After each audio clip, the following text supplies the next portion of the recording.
just wanted to bring it up. You've been posting about it. I've been watching a lot of it on social media. But the Rodney Hinton Jr. case that has it's kind of gone two ways online.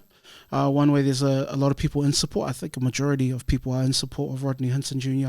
And then there's the other people that are saying it's kind of due justice after the son situation. But I'll just read this. This is from CNN, the trustworthy CNN. Rodney Hinton Jr., whose son was shot dead by police, denied bond and killing a sheriff's deputy after disturbance in court. I'll just read the prompts. Rodney Hinton Jr., who authorities say intentionally hit and killed an Ohio sheriff's deputy with a car after his son was fatally shot by police, will remain in jail without bond while he awaits trial on a murder charge. And the video that's kind of gone viral is him surrounded by, I'm going to say, a dozen or so police officers who are standing over him, and him walking out proudly as he's off for his next case or off for his next hearing. But your thoughts on this, bro? An eye for an eye. Hey. Yeah. You know, that's the principle that comes to mind. His son was murdered by a police officer and they lied. So, yeah, this is the interesting thing, because the reports will say, oh, he was carrying a gun. Yeah. But I haven't seen the video. No, the body cam footage is now out, and he's not carrying any So he's not carrying anything? No, he's just a scared child. He's a child. Wow. And so... Good old America. Yeah. Of course the police will say that. They've always been saying that. And so they kill his son, and then the very next day, I think it is, he runs over the police officer. Or a police officer. I don't know if it was connected to the killing. Right. But this could have been a case of the dad was so enraged. It was like he's a bull at this point that anytime he sees that red flag, he's going after it, which was, in a sense, a cop car, right? Yeah. And the accumulation of police murders of people, you know, from, what's that girl, Sandra Bland, is it? Sandra Bland, yeah. The one, she got pulled over for, the cops had a light not indicating, and then she ends up dead in the police cells. Like, it's the accumulation, you know, of so many deaths of black people by police officers. That's a scary case, because there's kind of controversy around it of her being dead in her mugshots. Absolutely, she's dead on the floor, and they like glued her eyelids open and to try to make it like they took a mugshot of her. You know, like. And we see it all the time. So not just going through his head like the killing of his son, which, I mean, bro, if someone did that to Elu, I'd do the same thing. Honestly, I would fucking kill whoever did that to one of my kids.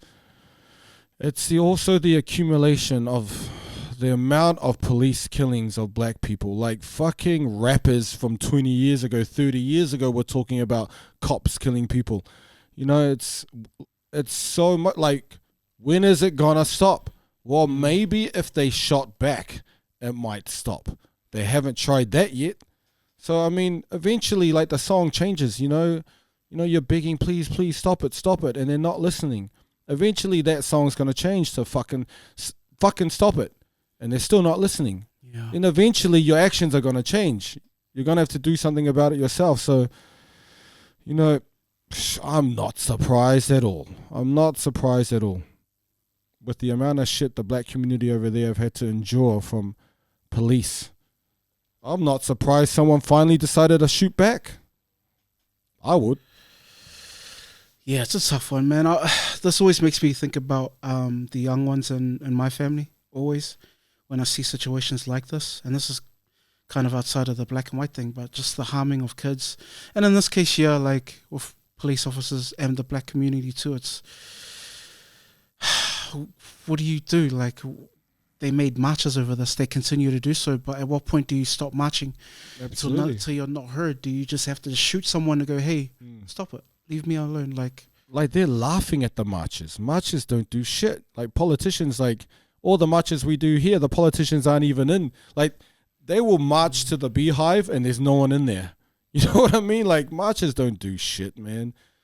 You know, you have to do something. I was reading Kramer about the Ifoga, you know, and about what punishments Samoans used to do, especially for murder.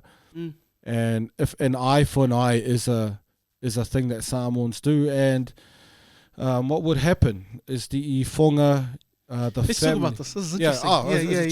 It's just a little read. I didn't go into too much depth. Yeah. But the family who have done the wrong sorry, the person who did the wrong, the whole family will come in with the fine mat. Yeah, the abuser's family. Yes, the person who's done the wrong, and obviously, yes, they will cover themselves. And it is up to those who have been wronged, those who have been hurt. It's up to them if they can do whatever they want to, to that family. They can punch him, kick him, they can kill them. Sometimes the family will come in with rocks, and they'll bring rocks and they'll beat their head until they're bleeding, or they leave the rocks there to allow the family who's been hurt to use the rocks on them. Sometimes they will bring dry leaves and sticks and bring them and leave them there, and if the family wants to burn you, they can as well. Okay, so it is not, it wasn't uncommon to kill the people under the mat.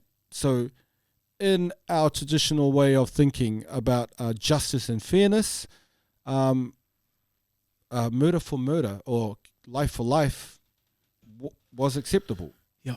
It was rare, but it was acceptable. And so it wasn't just physical. Like they also had ways like they would make you chew the root. It's called the teve, and the punishment's called the uteve. You chew a poisonous root, and it makes your mouth swell up so bad you can't eat anything for a few weeks. And if you die that way, you die that way. There was also, you had to, they would throw a poisonous fish at you, and if it pricks you, pufferfish. Yeah, a poisonous one. I don't know, what are those, a scorpion or the lionfish? Or pricks you. They also make you chew a raw taro, which would have the same effect. But I was just reading in terms of a life for a life. Yeah, it's acceptable. Yeah. It also depended on sort of like class.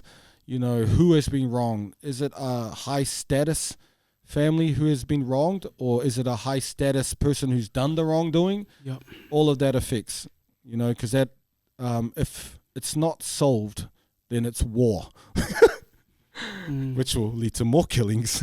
So yep. I mean, like an eye for an eye. There's space to have that in the Ifoga. Yeah. So it's not like we forgive it no matter what. Nah. But if you're hurt and you take their life,